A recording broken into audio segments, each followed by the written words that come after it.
Hello বন্ধুরা, Bengali spice চ্যানেলে তোমাদের সবাইকে স্বাগত জানাই।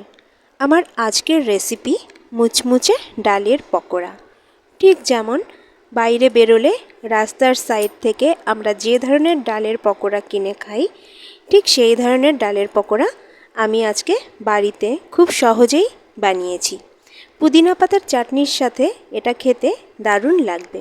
তাহলে চলো তোমাদের সাথে শেয়ার করি। এর জন্য আমি নিয়েছি 3 ধরনের ডাল। হাফ কাপ মুগ ডাল, হাফ কাপ ছোলার ডাল আর হাফ কাপ মটর ডাল। তোমরা কিন্তু মুগ ডালের সাথে শুধু ছোলার ডাল অথবা শুধু মটর ডাল মিশিয়েও এটা করতে পারো, অথবা শুধু মটর ডাল আর ছোলার ডাল একসাথে মিশিয়েও এটা করতে পারো। তো খুব ভালোভাবে আমি ধুয়ে নিয়েছি আর ডালটাকে আমি 6 ঘন্টা ভিজিয়ে রেখেছিলাম। এবার জল ঝরিয়ে ডালটাকে আমি একটা মিক্সিং গ্রাইন্ডারে দিয়ে দিচ্ছি।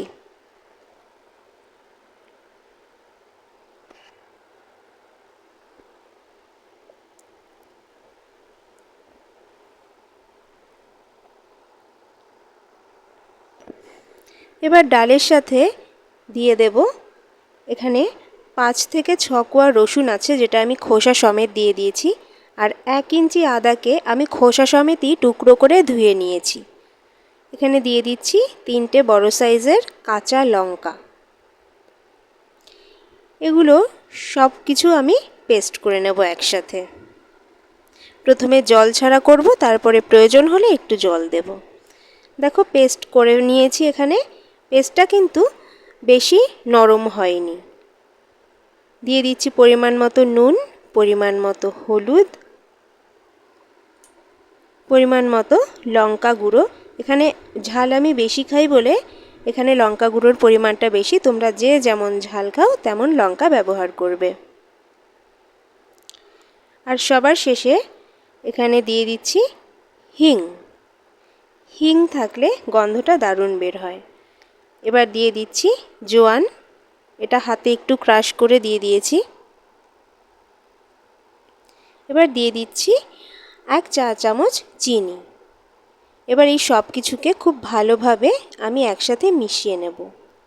আমি যে উপকরণগুলো দিলাম সেই উপকরণ দিয়ে করলে একদম দোকানের মতোই হবে।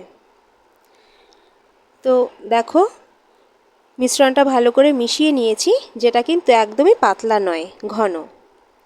এখানে আমি কড়াইতে সর্ষের তেল গরম করে নিচ্ছি। তোমরা কিন্তু এখানে রিফাইন্ড তেলও ব্যবহার করতে পারো, তবে আমি সর্ষের তেলটাই বেশি পছন্দ করি। তো সর্ষের তেল নিয়ে নিয়েছি। তেলটা খুব ভালো করে গরম হয়ে গেছে। এবার গ্যাসটাকে সিম করে আমি ডালের পকোড়াগুলো ছেড়ে দিচ্ছি। ছোট ছোট আকারে আমি এই ডালের পকোড়াগুলো করে নিচ্ছি। পকোড়াগুলো তেলে দেওয়ার সাথে সাথেই ঠিক সেই দোকানের মতোই পকোড়ার গন্ধটা বেরোচ্ছে। যখন তোমরা বাড়িতে বানাবে ঠিক বুঝতে পারবে। আজকের রেসিপিটা যদি তোমাদের ভালো লেগে থাকে তাহলে লাইক, কমেন্ট, শেয়ার করে দিও। আর চ্যানেলে নতুন হলে সাবস্ক্রাইব করে দিও।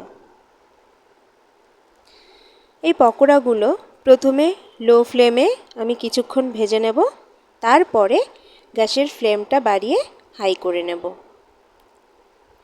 প্রথমেই যদি হাই ফ্লেমে ভাজতে যাই তাহলে পকোড়ার বাইরের অংশটা পুড়ে যাবে আর ভেতরের অংশটা কাঁচা থেকে যাবে। তাই প্রথমে লো ফ্লেম আর তারপরে হাই ফ্লেম। একটু সময় নিয়ে পকোড়াগুলো ভাজছি। দেখো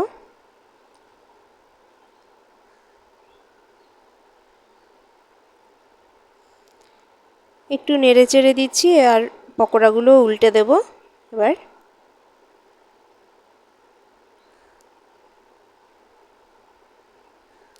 এইভাবে কিছুক্ষণের ভেতরেই পকোড়াগুলো ভাজা হয়ে যাবে। পকোড়া ভাজা হয়ে গেছে। এবার ভালো করে তেল ঝরিয়ে এগুলোকে আমি তুলে নেব। দেখো পকোড়াগুলোর রঙটাও কিন্তু খুব সুন্দর হয়েছে।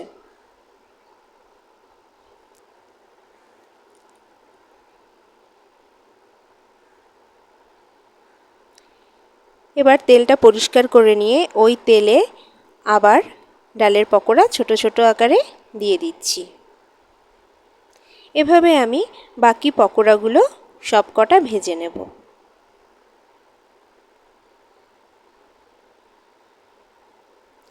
সন্ধেবেলা চায়ের সাথে কিন্তু এই পকোড়াটা অসাধারণ লাগবে।